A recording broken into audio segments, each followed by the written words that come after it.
Hi everyone, welcome back to my channel. I am Sean. There goes Nibbler. Today I am going to be reviewing Ender's Game by Orson Scott Card. This book was off my 24 books to read in 2024 list, and I had low expectations for it. I think I projected it as a 2-star read because I'm not a fan of science fiction. I was kind of excited and hopeful to read this book because I have a signed book by Orson Scott Card. I think it's called The Crystal City. This book, by the way, is off the top 1,000 list, 1,000 Books to Read Before You Die by James Mustich. And I read this book straight off the heels of reading Isaac Asimov Foundation, a book that I liked pretty well. So I began the book, and the first couple chapters, it was just kind of okay, I felt.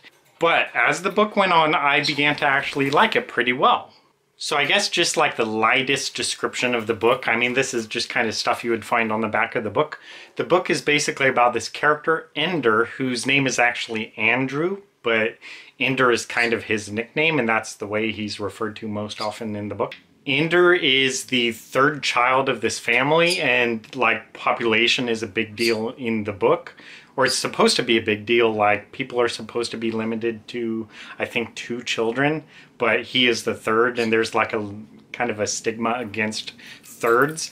But I didn't really feel this part of the plot really was used very much in the book. It was kind of a neglected piece. So I don't know, it just ultimately wasn't as big of a deal as it might have been, I guess. It was kind of like an undeveloped storyline, I guess. But Ender goes on to be enrolled in this military school as a young kid. I don't know exactly how old he is at the time. I think he's like 7 or so, maybe even 6. And so he goes to this military school, and this military commander kind of has real high hopes for Ender, that basically he will be the next general kind of that will save humanity from this evil alien species who are like called buggers. They're bugs apparently, which I thought was just very reminiscent of Starship Troopers by Robert A. Heinlein, I think is his name. This is not really a main knock on the book, so I mean, I'm not going to dock it any stars for this or anything, but the book didn't really seem like too innovative to me, like in terms of like the science fiction and all that, the story, the characters. Nothing about it to me seemed like it was really like fresh or original. It seemed like a pretty plain science fiction story. I don't know how much of that is true because I don't really read science fiction, but that's just kind of my takeaway of it.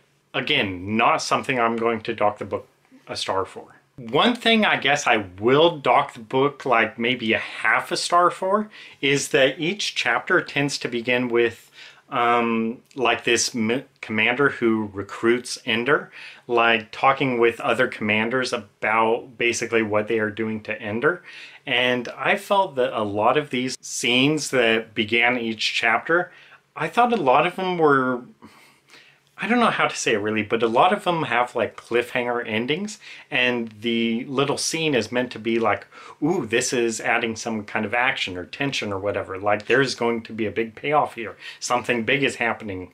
But when I would read the chapter that followed, the actual like payoff, the big cliffhanger that was kind of promised in a way in this opening scene, it wasn't really a big thing at all. So while these like first opening scenes of the chapters did initially make me think, ooh, this is big, something big is going to happen. You know, this is a cliffhanger, this is edge of your seat kind of stuff. The actual payoff would be kind of just anticlimactic in a way, not as big of a deal. So in a way, these opening scenes were really just kind of ultimately a letdown. And as I would read them, I'd be like, oh, yep, here, same thing. It's promising some kind of major action, some kind of twist, some kind of real bad thing they're doing to Ender. And in the end, it just didn't seem like it was really that big that happened. Overall, in terms of the writing of this book, I felt that the book definitely read like it was the early work of a young writer, and I think it definitely was. I think this was one of Orson Scott Card's earlier stories, and it reads like that. The way I think this book went is I think he wrote this book as like a novella, or maybe even just a few chapters, or I don't know, even just one chapter. He wrote it as like a short story, and then years later I think he actually adapted it into a full novel. So I think parts of the book you can definitely tell like it sounds like the work of a younger writer. And at the same time, it seems like there's definitely these chapters that are thrown in to like push the word count. And there's points of the plot that I think aren't really super well developed. So I mean, the book is kind of a weird little mess in a way. I mean, there's parts where it reads like a young writer, a newer writer, or whatever, but not a bad writer. I mean, it's definitely a writer with potential, but then he's revisiting this work later on and working on it and adding to it. So it feels really jumbled together, like some parts of the books like the work of a young writer, then other parts the work of a more experienced writer. But then he's also trying to work on this concept of his that he thought of like earlier. So what I was kind of thinking as I read this book was, I don't think this story is altogether like a masterpiece. It feels something like it's the work of a writer who could definitely write a good book, but he wasn't really quite skilled enough in this book to do it. Not to say that it is bad or anything, but just overall, like just the writing of the book, the story of the book, the characters, the pacing, whatever, it just feels a little bit amateurish, not a masterpiece like with Foundation by Isaac Asimov. That book just felt like a real good polished book. This book feels more like a younger writer and then a more experienced writer trying to make it into a full novel, and it just doesn't quite work. Or even if it does work okay, it's just, again, not a masterpiece. So it's overall decent, but not great. And this is kind of what I think is unfortunate, because I think this series, Ender's Game, it's a whole series. I think it may consist of like 5 books, but it's also like a whole universe kind of centered around this series. So I mean, like in all, there may be like, you know, 10, 15 books connected to the series. And I think that's kind of unfortunate, because it seems to me like the actual series, at least the idea of it, is, like I say, it's kind of almost amateurish. But I think Orson Scott Card definitely had the ability to write a real good book. So I think it's unfortunate that he's kind of like throwing all his energy into Ender's Game and making Ender's Game a series, when I kind of think he might have been better off to actually go into some other series. And I know he has written other series, like the book The Crystal City. That is part of a different series. But I think that's kind of the way with another author I'd want to mention is like John Grisham. I read his book, gosh, what was the name of it? The Client, and I thought that overall was a pretty, I actually didn't like it too much. I thought it was an okay book, but I thought like John Grisham definitely had some ability. But what I think happens with some of these authors, both John Grisham and with Orson Scott Card here, is they like take one of their earlier works and they think, oh, that book was real popular, John Grisham, The Firm, and Orson Scott Card, Ender's Game. So what they do is they try to write basically everything like that, everything that same kind of book, that same kind of series, because that's what was popular. But it's not really an overall very good book. So it's kind of like they have all the potential to write a very good book, but because these earlier books of theirs are popular, that's pretty much the whole like quality of their writing that they stay at. When they could become a very good writer, they stick with these series that are just kind of not so well written because they were young writers when they wrote them. So I don't know if that makes sense at all, but that's kind of what I feel for both John Grisham and with Orson Scott Card here. A young writer who is kind of like dedicated his career mostly to this type of book, when I think he could actually write some very good novels. But anyway, I'm kind of skipping ahead here and gotten off track. So there were parts of this book, Ender's Game, that I liked pretty well. And I mean, my impression of the book going into it, you know, the first couple chapters, I was like, this is kind of maybe like a 2 or 3 star book. But then as it was going, you know, I began to think, oh, this might actually be a 4-star book. Maybe this is actually going to be a 5-star book. So I've been reading away at it, just chipping away at it, you know, a couple chapters here or there per week. Reading it, and as I was reading, I was kind of thinking, you know, I'll probably wind up giving this book 5 stars actually.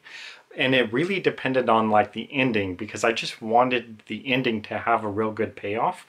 But I've just been kind of slowing down reading this book. I don't know why. Maybe I'm just not much in a reading mood. Maybe it's just something with a book. I think the book definitely is a little bit slow, because basically tonight I was more than halfway through, but we're still at the school and Ender is still doing these games, these like war games in the school. And I'm just kind of tired of it, because I thought like after like 2 of the games, I was like, okay, I've gotten the sense of the games, now it's time to move on. But each kind of chapter is just, oh, then he does another game, and he does another game, and it describes all of that. And it's kind of just the same thing. He is just always kind of perfect at everything he does. So I was just kind of wanting something more to happen, and something does happen in the end for sure. But I think it was taking too long to get there. Like, I kind of wish the chapter I was at, I think it should have happened then, basically. So I was halfway through this book, 181 pages, and I kind of think that basically the last chapter I read should have been like the climactic chapter.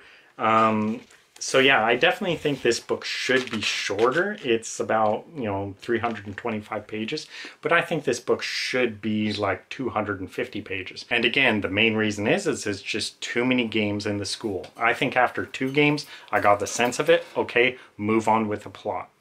But anyway, the reason I'm talking about all this today, saying I was halfway through the book tonight, is because today at the bookstore I got this, a copy of William Goldman, Magic. So William Goldman, the author of The Princess Bride, and I have a signed book by him right there. I love that. William Goldman, one of my favorite authors for The Princess Bride. I have never read anything else by him. And the movie Magic as a kid was like, horrified me. I only saw it once with my dad, and it just freaked me out, and I never wanted to watch it again. And so recently, when I got that signed book by William Goldman, I learned that he is the author of Magic, this book that the movie I used to hate as a kid. So I want to give it a read. I'm real intrigued about it because I think it's kind of like a horror book. I think the story is basically about like this doll that, a ventriloquist dummy, and the guy controlling it like thinks the dummy is real and begins committing murders, and he kind of wonders if it's the doll doing the murders or him. That's my recollection of the movie. I don't know how much the book follows the movie, but I'll see. I don't really remember the movie very much at all, but I do remember like the climactic scene, I guess, when the doll basically tells the guy whether it's the doll doing the murders or the guy doing the murders. So it seems like a very different book from The Princess Bride, but I'm intrigued to read it because I loved The Princess Bride. And at this point, I kind of feel any William Goldman book I will probably give a try. So I saw this book at the bookstore today, and when I did my last book haul video, I kind of made a pledge that I do not want to buy any new books without correspondingly getting rid of another book on my shelf, because I have just too many books. I mean, that's like almost impossible to say. No one can have too many books, but basically I do not have enough space for all these books. So that's how I should say it. I don't have too many books. I have too little space, and I can't really get more space. So I need to clear out some space on my shelves. So I want to get rid of a book since I got this new book. So the book I was closest to finishing was Ender's Game. So today after work, I opened up Ender's Game again about halfway through the book, more than halfway through the book. And I began reading, and I read maybe a page and a half, and I was tired of this book because it's the same thing. It's talking about like battles at the school, and the chapter begins with a battle, and then after that he's like thinking about the battle, and then another battle is coming up. And I'm just tired of reading about all these battles because nothing is really happening to really push the plot forward. So I was just kind of tired of the book. So I just wound up going ahead and looking up the summary on Wikipedia. And I am kind of glad I did that after like reading the summary, because the book seems to go in just a real weird direction. I do kind of like, I can't like tell what the spoiler is, but basically there is an actual war battle in this book. He's training for all these battles, and basically in the end there is a real battle, and the way that battle turns out is pretty interesting, I guess. But then there's other stuff about what happens in the book, like 2 more chapters, and it just seemed like real weird stuff that was going on, and I just didn't really like it at all. It just seems like just a weird concept in the end. So I don't know. Basically the book was just too long, too many pages left. I am on page 180, and like I say, there are 325 pages. So, you know, over 100 pages left, and I'm a really slow reader. Actually, about 150 pages left, roughly. And I am just a slow reader, and it's taking me so long to kind of get through this book now. I'm only reading a little bit at a time, and I got the new book today by William Goldman, so I kind of have to get rid of another book. So I kind of thought, you know, I just don't really want to read this book anymore. I got a good sense of it, and I just don't want to read anymore. So, rating the book, the parakeet just flew by. Rating the book. This is difficult. I'm actually going to give it 4 stars. I kind of dock it a star, maybe half of a star, because just taking so long to get through the book. Like, I think the battle scenes, the war school scenes should basically have been cut down. The book should be cut by about 100 pages. So that's kind of half a star for me, you know, not finishing the book, that's half a star. And the other half is kind of the opening scenes. I mentioned how the opening scenes like promise like some major thing is about to happen, and it's always just kind of a, well, that wasn't a real big thing. So it's just kind of anticlimactic in a way. So I'm not really giving the book too much of a downgrade for being a DNF. Like usually if I DNF a book, it probably won't get any more than 3 stars, just kind of for effort. But in this case, I think overall, I don't know, just for those reasons I said, like it does seem like the work of a young but talented writer, and parts of it I liked pretty well. I liked some of the action, some of the pacing.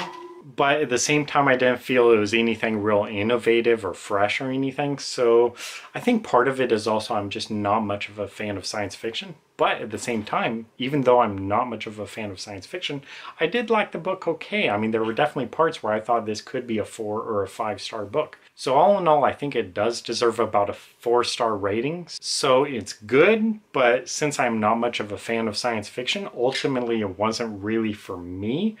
But I think for fans of science fiction, you may enjoy it pretty well. I'm just not much of a fan of the genre generally. So even though it had potential, I don't think I'm going to read any of the other books in the series, and I'm not sure if I'm going to read anything else by Orson Scott Card. Not because I think he's a bad writer or anything. I think he definitely has the potential to write a very good book, but I'm not sure if he really decided to, because it seems like he's just spent all this effort on the Ender's Game series. So I don't know, if any fans of Orson Scott Card think there is something else by him that is definitely worth reading, let me know, because I will be interested to read it then if someone gives it a high recommendation. But otherwise, I probably won't read anything else by him, and I'm almost definitely not going to read anything else in the series. So all in all, I give it 4 stars. It's a decent book, especially for me, not being a fan of science fiction. It's a decent book. Good, not great. Ultimately, though, should have been cut by about 100 pages. One more thing I'll say about this book, and this is like a super minor thing, and that's actually kind of going to be a pun, is that in the book there is actually like several mentions of like nudity for children, especially boys. So I don't really know what to make of that, but it seems like, you know, it's just kind of a theme. Like he just talks about like a boy being naked and running down the hall or whatever. He does that several times throughout the book, so it just seems kind of a weird thing to do. I mean, I know it's like a military school and whatever, but it's also just kind of a question of like, why do they have to be naked? Why can't they at least have underwear on? And it talks about like in this last chapter I read, it talks about like some boys sleeping naked, and it's just like, why really? So I don't know, I don't really know why it has that, and it has it several times. So that's just something that kind of made me think, you know, what's up with this? Why are they always naked? So anyway, that's about it. Yeah, so I am getting rid of Ender's Game and adding William Goldman Magic to my shelf. So far I am keeping my pledge for my book buying ban. I got a new book and I'm getting rid of a book. Orson Scott Card, Ender's Game, is going bye-bye. So that is it. Thank you guys for watching. See you next time. Bye.